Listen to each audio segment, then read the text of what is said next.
Okay, I seem to have left out the most frequently asked question of all, which is how do you afford this or how expensive is it to travel like this? The first thing I'll say is that bike travel is, in my opinion, the cheapest way to travel by far. You're your own transportation and you're moving slowly from country to country, so you don't spend on flights, buses, taxis, or anything like that, which you would with backpacking or normal travel. And our main and honestly only two expense categories are really food and accommodation. A while back, I had made a video about how much I've spent on accommodation so far, and when I broke it down across like 200 something nights, when you factor in all of our nights of camping and free accommodation, we were spending roughly $530 per person per month on accommodation, and that was through Europe with some of the most expensive countries to travel in, like Norway and the UK. So that's like far cheaper than any rent you're going to find living in any major city. I think when people talk about budgeting, they often talk about like the money coming in portion, and they rarely talk about the money going out. And we live our life pretty cheaply in order to sustain this level of travel for as long as possible. We had been saving money for the last few years just with our like normal life and normal lifestyle. And yeah, so we didn't leave with nothing in our bank accounts, but I'm also an artist and I work freelance. So I take on projects here and there so that I'm continuing to earn money while we travel. I have a small online shop where I sell prints of my work. And I also have a few licensing partnerships where companies will print my art on their products and I make a small commission on each sale. We also worked really hard to find companies who wanted to sponsor our gear for the trip. So that reduced our startup costs a lot as we got most of the bike sponsored as well as all of our camping gear. And I don't know, at the end of the day, finances are extremely personal, and like what feels doable and affordable to one person might not to another.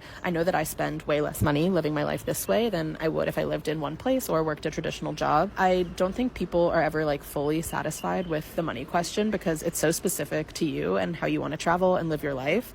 So I hope this answered some of your questions, but if you want me to go more in detail on anything, just let me know and I can talk more about it.